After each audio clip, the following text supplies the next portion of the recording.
तो आज हम लोग फिर से डेप्रिसिएशन टॉपिक पढ़ेंगे। लास्ट क्लास में हम लोगों ने पढ़ा था कि how to calculate rate of depreciation if life time of the assets and scrap value will be given. आज हम लोग पढ़ेंगे कि how to prepare machine account, why we charge depreciation by straight line method और original cost method. तो students, हम आपके लिए क्वेश्चन लाए हैं। आप क्वेश्चन एक बार स्क्रीनशॉट ले सकते हो, नोट कर सकते हो। Just I am reading the question, prepare with notebook.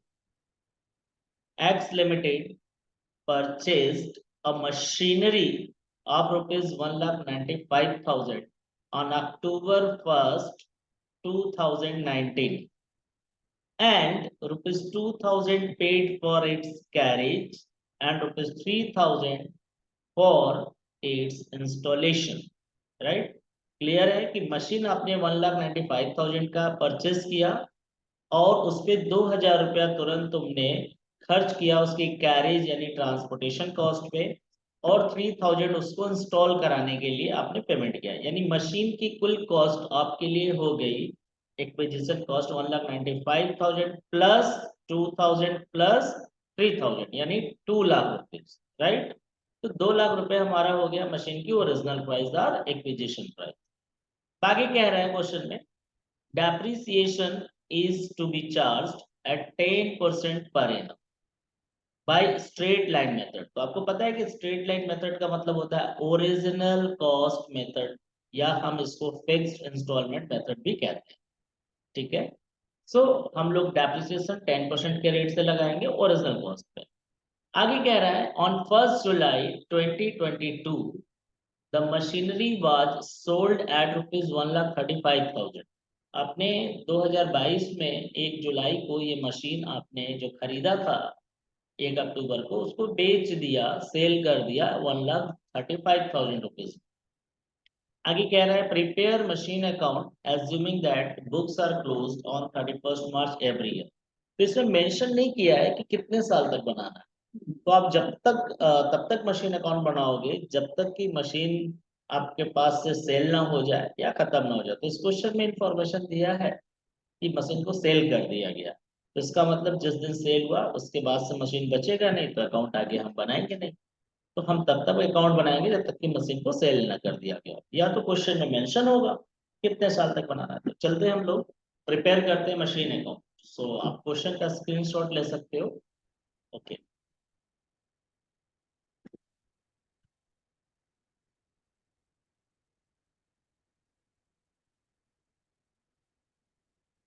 Okay. So well students, this is the format of machine account। As you know, in debit side, left hand side debit side and right hand side is credit side। ये आपका है debit side और ये आपका क्या है, credit side. Right, तुम लोग स्टार्ट करते हैं। तो जैसा कि हमने क्वेश्चन में पढ़ा कि 2019 को अक्टूबर 1 को ये मशीन खरीदी गई। तो जब हम मशीन परचेस करेंगे तो मशीन अकाउंट को डेबिट करते हैं, जैसे कि जर्नल एंट्री में भी आपको बताया मशीन डेबिट टू बैंक। ये मशीन अकाउंट को डेबिट करेंगे और यहाँ लिखेंगे टू बैंक अकाउंट। तो मशीन आपने जो परचेस किया है 1,95,000 plus 2,000 carriage and 3,000 for its installation, यानी मशीन की टोटल कॉस्ट हो गई 2 लाख रुपीज। राइट, अब जैसा कि मैंने बताया है कि हम मशीन के ऊपर डेप्रिसिएशन जनरली ईयर के लास्ट में लगाते हैं। ईयर मीन्स यहाँ पर होता है अकाउंटिंग ईयर। अकाउंटिंग ईयर दो तरीके का होता है, एक कैलेंडर ईयर और एक फाइनेंशियल ईयर। तो calendar year start from January and and on December 31st, और एक होता है फाइनेंसिंग ईयर जिसे हम स्टार्ट करते हैं 1 अप्रैल से और एंड होता है 31 मार्च।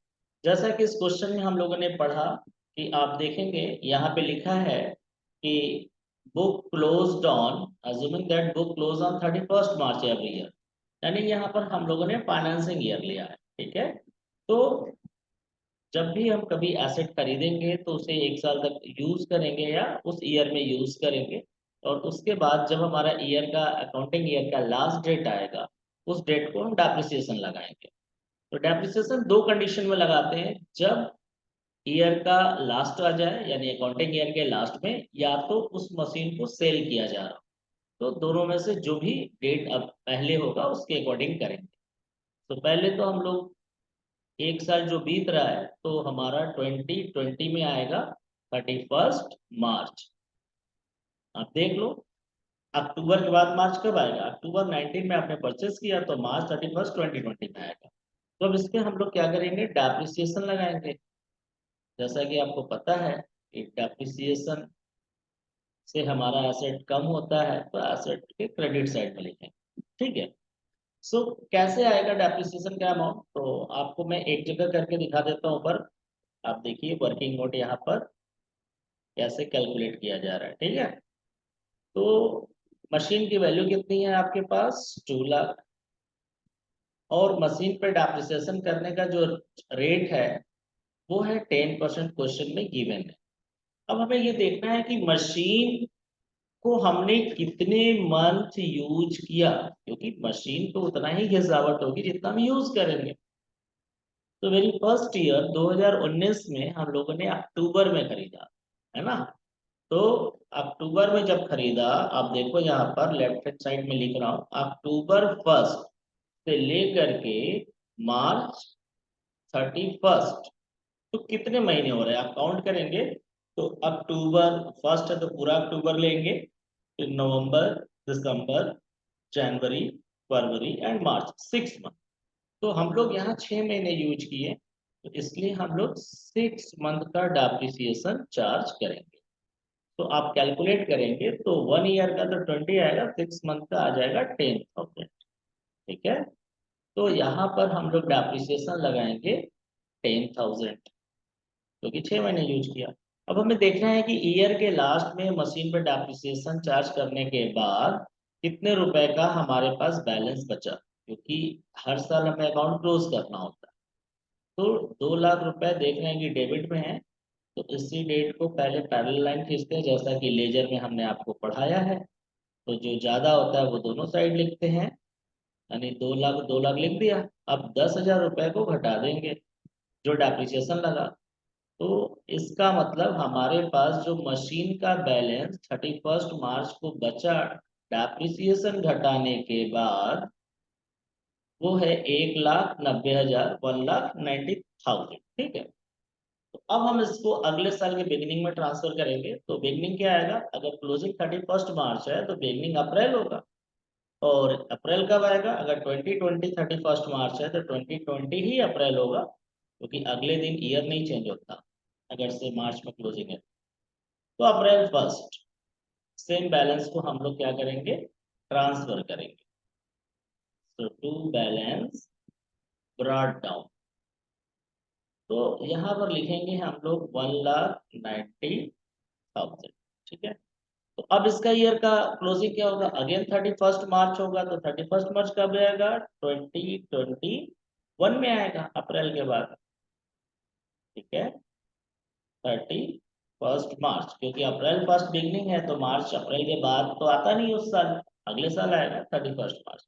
तो फिर से हम डेप्रिसिएशन लगाएंगे, क्योंकि हर साल हम यूज करेंगे ना मशीन को। तो अब इस साल तो हमारे पास जो मशीन है वो बिगनिंग में है 1 अप्रैल को, और डेप्रिसिएशन कब लगा रहे हैं हम, 31 मार्च को, यानी पूरा अप्रैल से मार्च फुल ईयर हो रहा है, 1 साल, है ना। तो अब इस 1 साल पे हम ओरिजिनल कॉस्ट चुकी है तो डेप्रिसिएशन बैलेंस पे नहीं लगाएंगे, जबकि बैलेंस 1,90,000 है। लेकिन स्ट्रेट लाइन मेथड है तो डेप्रिसिएशन हमेशा 2 लाख यानी कि जो ओरिजिनल प्राइस है उस पर लगाएंगे हम लोग। तो देखिए आप यहाँ पर 10% हम लोगों ने चार्ज किया, यहाँ फुल ईयर होगा क्योंकि अप्रैल टू मार्च पूरा 1 साल हो रहा है। तो कितना आ जाएगा यहाँ पे, 20,000। आप लोग अलग से वर्किंग कर लेंगे, तो यहाँ पर आएगा 20,000। तो अब मशीन की जो बैलेंस बचेगी वो कितनी होगी वो देखना होगा। तो हर साल हमें बैलेंस पता करते रहना है। तो बैलेंस पता करने के लिए पहले जिधर ज्यादा है उधर का हम टोटल करेंगे। तो आप देखिए 1,90,000 यही ज्यादा है, सेम हम यहाँ भी लिखेंगे 1,90,000। अब इसमें से 20,000 जो डेप्रिसिएशन लगाया हमने चार्ज किया उसको हम माइनस करेंगे, तो ये आ गया आपका 1,70,000।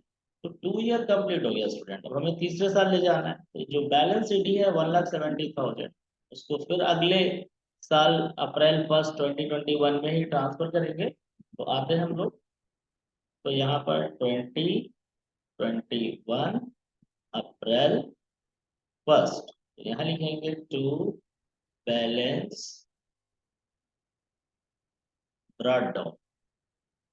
कितना बचा था 1,70,000। आप चेक कर सकते हो पिछले पेज से, देख लो आप पिछले पेज पे यहाँ पे बैलेंस है 1,70,000, तो यही बैलेंस अगले पेज पे ट्रांसफर होता है।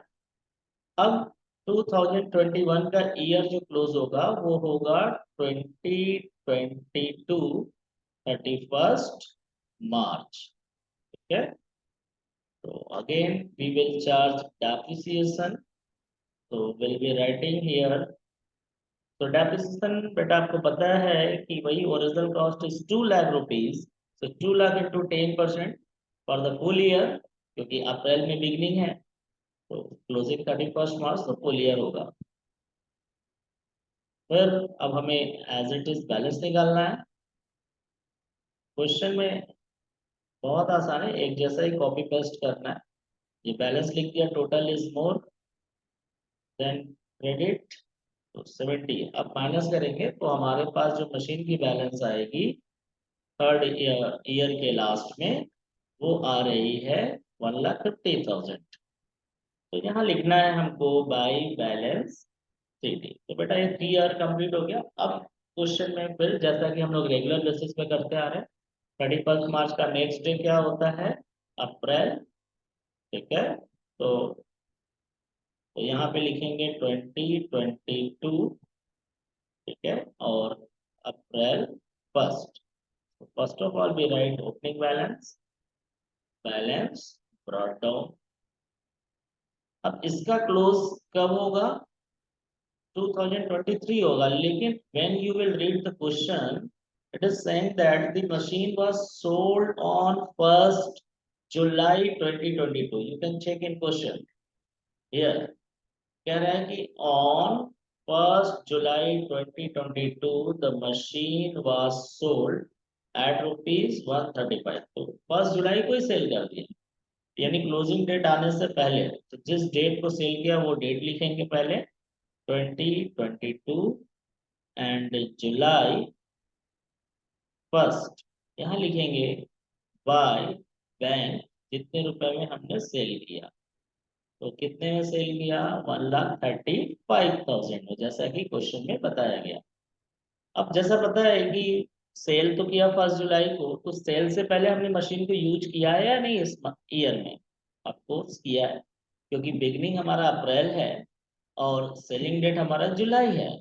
तो अप्रैल से लेकर जुलाई 1 का मतलब जुलाई मंथ में हमने यूज नहीं किया है ना, क्योंकि फर्स्ट को ही सेल कर दिया। तो कितने मंथ यूज किया, अप्रैल मई एंड जून। आप देखो अप्रैल मंथ में यूज किया, मई में यूज किया और जून में, यानी ये टोटल 3 मंथ्स तुमने यूज किया, क्योंकि जुलाई 1 को ही तुमने सेल कर दिया है ना। तो अब इस पर डेप्रिसिएशन कैसे लगेगा, तो वही 2 lakh rupees into 10% and into 3 month. मैंने बताया था कि डेप्रिसिएशन या तो हम क्लोजिंग डेट को चार्ज करते हैं एंड ऑन सेलिंग डेट। तो यहाँ पर सेलिंग डेट पहले आ रहा है, सेलिंग डेट को लिखिए। तो यहाँ पर कैलकुलेट करेंगे तो हमारा आएगा 5,000 रुपीज। तो इसका मतलब जिस डेट को सेल कर रहे हैं उस डेट तक का डेप्रिसिएशन ये तुम्हारा 3 मंथ्स का हमने कैलकुलेट किया 5,000। ठीक है, अब पता करना है कि प्रॉफिट हो रहा है या लॉस इसको बेचने पे। तो देखो स्टूडेंट, यहाँ पर अप्रैल में मशीन की कीमत 1,35,000 थी, लेकिन हम अप्रैल में तो बेच नहीं रहे हैं, बेच रहे हैं कब, जुलाई में। तो जुलाई तक हमने जब यूज किया मशीन को, तो यूज करने से 5,000 रुपए का और डेप्रिसिएशन हो गया। तो अब इसकी कीमत 1,30,000 रुपया हो गई कब? जुलाई 1 को। अब 1,30,000 रुपए का मतलब इतने में अगर हम सेल करते तो नो प्रॉफिट नो लॉस होता, लेकिन इससे ज्यादा में सेल करते तो प्रॉफिट, और इससे कम पे करेंगे तो लॉस। तो आप चेक करो कि यहाँ 1,30,000 रुपए हो रहे हैं। Sorry, just I am doing mistake. Opening balance 135 नहीं है, this is selling price, it's my mistake, so I have to correct it. Yes, तो on April 1,50,000 is given. You can check here 1 अप्रैल को कितना बैलेंस है? 150 है। और जुलाई तक का डेप्रिसिएशन कितना है? 55,000 है, सॉरी। सो 5,000 को माइनस करेंगे तो अब यहाँ पे जो वैल्यू आएगी वो 1,45,000 आ रही है। चेक कर लो आप, ठीक है।